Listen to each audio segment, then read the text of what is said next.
23 जुलाई 2025 की देर रात रामपुर के शाहबाद के रहने वाली एक महिला ने 112 नंबर पर पुलिस को फ़ोन कर दिया और जैसे पुलिस को सूचना मिलती है पुलिस 5 मिनट बाद ही वहाँ पर पहुँच जाती है।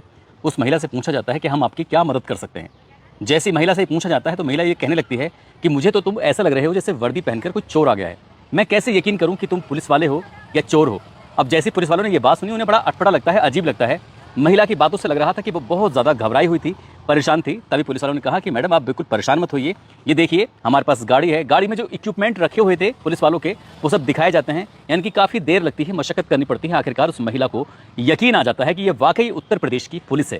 जब यकीन आ जाता है तो महिला कहती है कि आपको पता नहीं है कि चारों तरफ ड्रोन उड़ रहे हैं और मुझे इतना डर लग रहा है कि बस मैं कहीं मर ना जाऊँ, इसलिए मेरे घर के सामने खड़े होकर पूरी रात ऐसे ही सायरन बजाते रहो ताकि कोई ड्रोन वाला कोई हमला ना कर सके, कोई हमारे घर में ना घुस सके। जैसे ही उस महिला ने ये बात कही तो पुलिस वालों को हंसी भी आ रही थी, अजीब भी लग रहा था, लेकिन उन्होंने किसी तरह से समझाकर उन्हें शांत किया और शांत करने के बाद कहा कि मैडम ऐसी कोई बात नहीं है, ये खामखा की अफवाह है और अब आप अफवाहों पर बिल्कुल भी ध्यान न दें। हालांकि उस महिला को समझाने में वक्त लगा, लेकिन उन पुलिस वालों की इस वक्त बड़ी आफत आई हुई है। आफत पूरे उत्तर प्रदेश पुलिस में, खासकर पश्चिम उत्तर प्रदेश में आफत इसलिए आई है, चाहे वो मुरादाबाद हो, रामपुर हो, अमरोहा हो, बिजनौर हो, बरेली हो, मेरठ हो या बुलंदशहर हो या फिर हापुड़ हो, जहां देखो वहां ड्रोन की अफवाहें चल रही हैं। लोग अपने घरों से निकलते हैं, लाठी डंडे चाकू तमंचे जो भी जिसके पास होता है, ताकि कोई उन पर हमला न कर दे। आज की इस कहानी के माध्यम से यही जानने की कोशिश करते हैं कि आखिरकार ये कहानी के पीछे का असली राज क्या है और असली सच क्या है। आदाब, नमस्कार, सत श्री अकाल। मैं उस्मान सैफी। आज की जो सच्ची घटना मैं आपको सुनाने जा रहा हूँ, ये सच्ची घटना शुरू होती है पड़ोसी मुल्क पाकिस्तान से। दरअसल पाकिस्तान का एक प्रांत है जिसका नाम है पंजाब, और पंजाब प्रांत में ही एक ज़िला लगता है जिसका नाम है मुजफ्फरगढ़। मुजफ्फरगढ़ की तहसील है जिसका नाम है अलीपुर, और अलीपुर तहसील का एक टाउन लगता है जिसका नाम है मंडवाला। मंडवाला टाउन की ये बात है और बात कर रहा हूँ 10 अप्रैल 2024 की ये बात है। दरअसल 10 अप्रैल 2024 में पाकिस्तान या सऊदी अरब या गल्फ़ कंट्री में ईद उल फित्र का त्यौहार था, ईद का त्यौहार था। यानी कि इस त्यौहार पर नए कपड़े पहने जाते हैं, सेवी बनती हैं, अच्छे अच्छे पकवान बनते हैं। लेकिन ये मंडवाला टाउन में एक घर ऐसा था और उस घर का मालिक होता है सज्जाद खोकर, जिसकी उम्र लगभग 42 साल के आसपास होती है। सज्जाद खोकर के घर कुछ नहीं बना था, उसके बच्चे हैं, उनके बच्चों को भी कोई कपड़े नहीं बने थे। घर में ऐसा था जिससे मातम हो रहा हो, लेकिन आसपास के जितने भी घर थे सभी घरों में खुशियां मनाई जा रही थी। कहीं सीर बन रही है तो कोई खाने पीने का सामान बन रहा था। अब बच्चे इंतजार कर रहे थे, देख रहे थे कि पापा नए कपड़े लाएंगे, पहनेंगे। ईद का पूरा दिन निकल जाता है, लेकिन पति और पत्नी के बीच में इस बात को लेकर थोड़ी कहासुनी हो जाती है। पत्नी जो होती है जिसका नाम कौसर होता है, कौसर अपने पति सज्जाद खोकर से बार बार कह रही थी कि जब इतने बच्चों के भरण पोषण के तुम कर नहीं सकते थे तो ये पैदा करने की क्या जरूरत थी। काफ़ी कहासुनी हो जाती है और वो रात तो किसी तरकीब से कट जाती है। लेकिन जैसे दिन निकलता है बच्चे फिर से रोने लगते हैं, बिलवाने लगते हैं, याद करते हैं और बताते हैं कि देखो पड़ोस में सबने नए कपड़े पहने थे, हमें किसी ने भी नए कपड़े नहीं पहनाए हैं। इसी बात को देखते हुए बाप को इतना गुस्सा आ जाता है। ये तारीख है 11 अप्रैल 2025 की सुबह की ये बात है, करीब 8:30 बजे के आसपास का वक्त हो रहा था। इसी बीच में सज्जाद खोकर ने अपने घर से कुल्हाड़ी उठाता है। कुल्हाड़ी उठाने के बाद वो मजदूरी वगैरह करता है, लेकिन वो उस दिन मजदूरी पे नहीं गया। सबसे पहले उसने अपनी पत्नी, जिसकी उम्र 40 साल, नाम उसका कौसर होता है, उसको कुल्हाड़ी से काट डालता है। उसके बाद दूसरे नंबर पर उसकी बेटी होती है अंसा, जिसकी उम्र 8 साल होती है। इसकी दूसरी बेटी होती है कंजा, जिसकी उम्र 7 साल होती है। रमशा, जिसकी उम्र 5 साल होती है। शहनाज, जिसकी उम्र 4 साल होती है। 4 बेटियां होती हैं। चारों बेटियों को, चाहे वो ज़मीन पर पड़ी हुई है तो, चारपाई पर पड़ी हुई है तो, बेड पर पड़ी हुई है तो, जहाँ जहाँ मौका मिल रहा था वहाँ सज्जाद खोकर उन्हें कुल्हाड़ी से काट रहा था। उसके पास 3 बेटे होते हैं। एक बेटे का नाम अनस होता है जिसकी उम्र 3 साल होती है। एक बेटा सुभान होता है जिसकी उम्र 2 साल होती है। एक मंजा होता है जिसकी उम्र 2 महीने की थी। उसने अपनी 4 बेटियां, 3 बेटे और पत्नी, यानी कि कुल मिलाकर 8 का उसने कुल्हाड़ी से काटकर मौत के घाट उतार देता है। अब ये मामला पूरे पाकिस्तान में बड़ा हाईलाइट होता है, चर्चित होता है। जब पुलिस वाले आते हैं तो वहाँ पर वीडियो बना लेते हैं और गांव के लोग भी वीडियो बना रहे थे। वीडियो बनाने के बाद ही संदेश दे रहे थे कि देखो इस गांव में इस जगह पर कुछ ऐसी कुछ हरकत हुई है। पुलिस आती है, उसे गिरफ्तार करती है, गिरफ्तार करने के बाद जेल भेजती है और मामला फिर अदालत में पहुंच जाता है। चार्जशीट लगती है और वो तारीख आती है 1 दिसंबर 2024 की। मुजफ्फरगढ़ की जो अदालत होती है, इस व्यक्ति जिसका नाम सज्जाद खोकर होता है, इसको 8 बार फांसी की सजा सुनाई जाती है। अदालत में जज साहब ये कहते हैं कि इसको पहली बार फांसी हो जाए, उसके बाद फिर उसे उतारा जाए, दोबारा फांसी दी जाए, तिबारा दी जाए, चौथी बार दी जाए। यानी कि इसने 8 कत्ल किए हैं तो आठों के लिए इसको 8 बार फांसी दे जानी चाहिए। भले चाहे पहली फांसी में मर जाए, दूसरी, तीसरी, चौथी, 5वीं।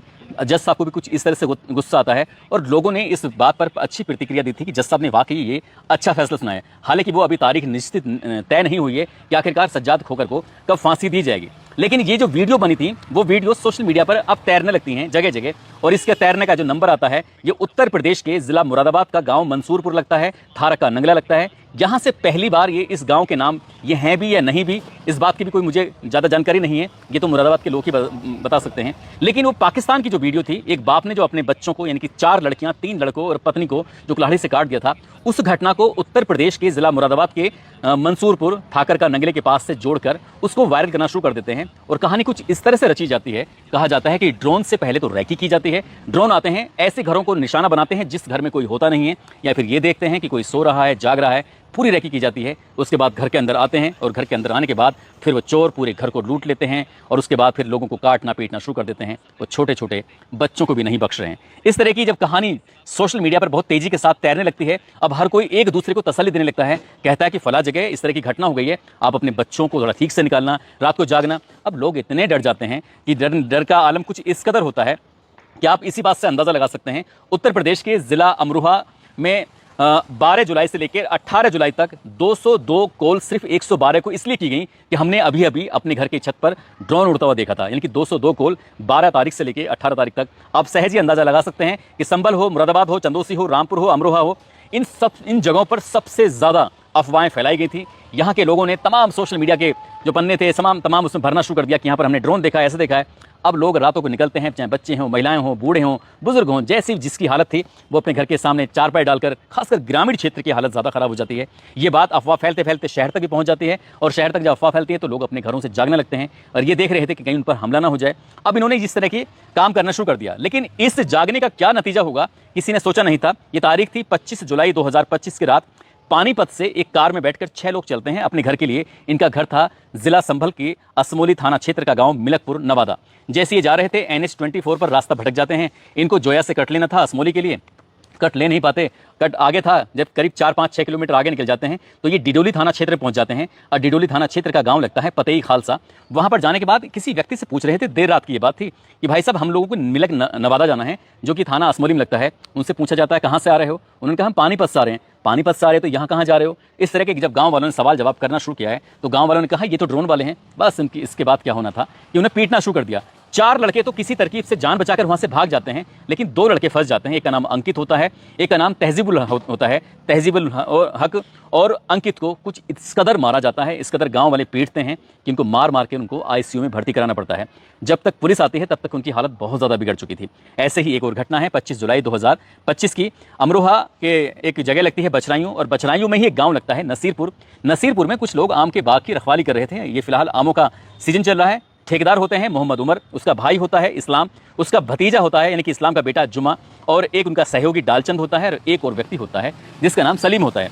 पास के ही गांव में किसी ने खबर दे दी कि जो आम का बाग है उस आम के बाग में चोर हैं, उनके पास ड्रोन है, जितनी जल्दी हो सके चलो। अब गांव के लोग इकट्ठा होते हैं और वहां से इकट्ठा होकर पहुंच जाते हैं। पूर्व प्रधान अपनी पूरी टोली को लेकर पहुंच जाता है। पूर्व प्रधान यानी कि जितेंद्र सिंह, गौरव, सुखबीर सिंह, शिवचरण, नो सिंह, इस तरह से लगभग 60 आदमी और जो पहुंच जाते हैं। लाठी डंडे हथियार थे उनके हाथों में, और जाने के बाद उन्होंने आम के बाग में बैठे हुए लेटे हुए उन लोगों को बहुत बुरी तरह से पीटा।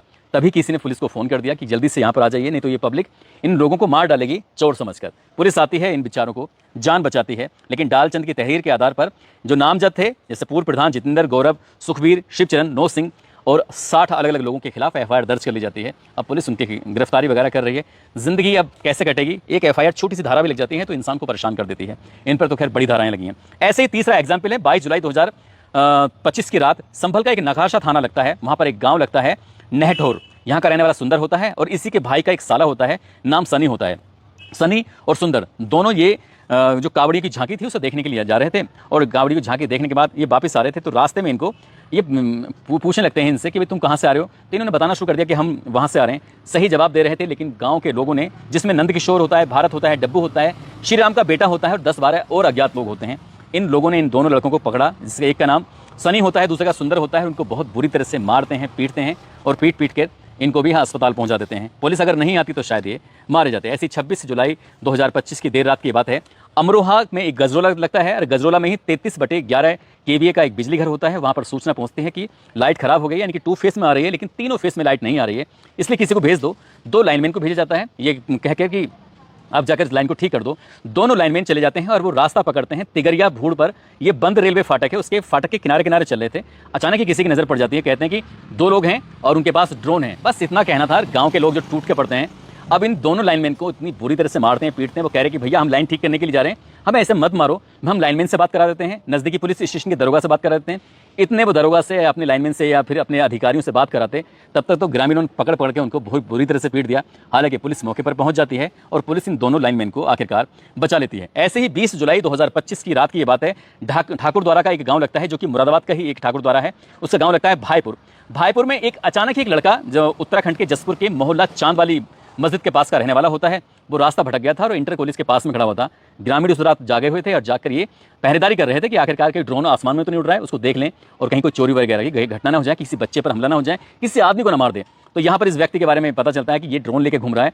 बस पब्लिक ने इसको पकड़ा और बुरी तरह से मारना पीटना शुरू कर दिया। बेचारा लहूलुहान हो जाता है, पुलिस आती है, इससे बचाती है। इसी तरह से एक अमरोहा का गांव लगता है, कस्बा है ढवारसी, वहाँ का रहने वाला गंगा शरण, जो कि फिलहाल हापुड़ के पिलखवा में रह रहा था। और मुकंदरपुर एक जगह लगती है गांव, वहाँ का रहने वाला होराम होता है, जो कि उत्तर प्रदेश के अमरोहा के गजरुला में रहकर काम कर रहा था। दोनों ने एक ही वक्त पर अमरोहा की पुलिस को फ़ोन करके कहा कि साहब हमारे गांव में इस तरह से ड्रोन आ गए, जितनी जल्दी हो सके आप मदद कर दीजिए। पुलिस ने जब इस मामले की जांच पड़ताल की तो अफवाह झूठी पाई गई, FIR दर्ज कर ली।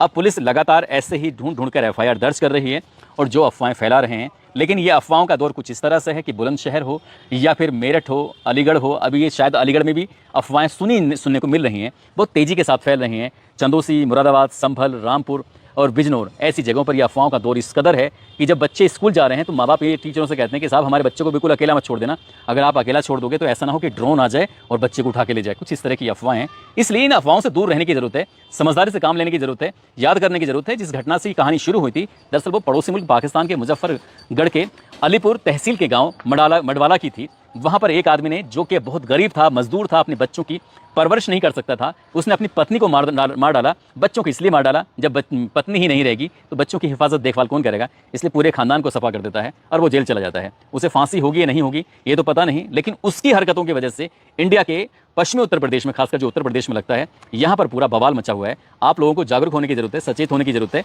और इस तरह की अफवाहों से दूर रहने की जरूरत है। दूर रहोगे तो अच्छा रहोगे, नहीं तो पूरी रात जाग जाग के ऐसे ही वक्त गुजरता रहेगा।